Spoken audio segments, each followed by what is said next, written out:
మన ప్రీతమ నాయకుడు చంద్రబాబు నాయుడు గారు వేదికమైన పెద్దలందరికీ పేరు పేరున నా హృదయపూర్వక నమస్కారాలు నేను తెలుపుకుంటున్నాను.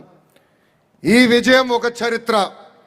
పార్టీ ఆవిర్భావం తర్వాత మొదటిసారి 5 గ్రాడ్యుయేట్ ఎమ్మెల్సీలు గాను 5 గ్రాడ్యుయేట్ ఎమ్మెల్సీలు తెలుగుదేశం పార్టీ కైవసం చేసుకుంది. గౌరవ అధ్యక్షుల వారితో చర్చించినప్పుడు గెలుపు కాదు, భారీ మెజారిటీతో గెలిస్తేనే ఇది ఒక గెలుపు అని ఆనాడు చెప్తాం జరిగింది. ఈరోజు ఇక్కడి నుంచి నేను చెప్తున్నా, గుంటూరు కృష్ణ గ్రాడ్యుయేట్ ఎమ్మెల్సీగా 82,000 మెజారిటీతో గెలిచారు మన ఆలపాటి రాజేంద్ర ప్రసాద్ గారు. ఈస్ట్ వెస్ట్ గోదావరి గ్రాడ్యుయేట్ ఎమ్మెల్సీగా 77,500 ఓట్ల భారీ మెజారిటీతో గెలిచారు మన రాజశేఖర్ గారు. ఈరోజు నేను గర్వంగా చెప్తున్నా, కౌన్సిల్లో పులిల్లాగా మన ఎమ్మెల్సీలు పనిచేస్తున్నారు. ఇంకొక 2 నాయకులు ఈరోజు కౌన్సిల్కి రాబోతాం. నిజంగానే చాలా చాలా ఆనందంగా ఉంది.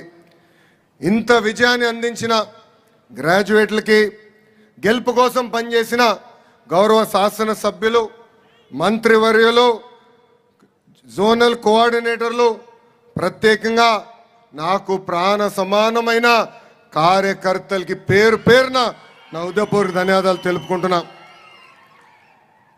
ప్రజలు కొట్టిన దెబ్బకి పులివెందుల ఎమ్మెల్యే ఇంకా కోలుకోలేదబ్బా.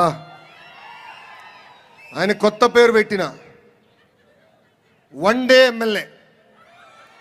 ఏంటది? ఒకరోజు ఎమ్మెల్యే. ఒకరోజు ఎమ్మెల్యే అసెంబ్లీకి కరెక్ట్గా ఒకరోజు వచ్చి వెళ్ళిపోతాడబ్బా.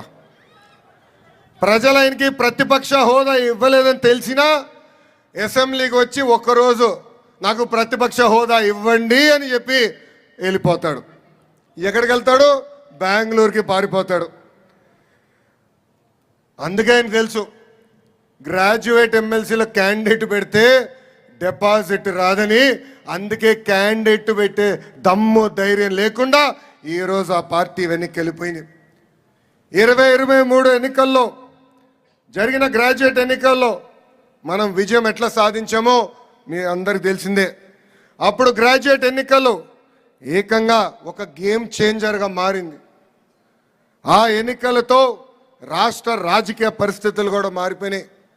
పార్టీ ఆవిర్భావం తర్వాత మొదటిసారి 8 నెలలు ముందుగానే క్యాండిడేట్లు మనం ప్రకటించుకున్నాం.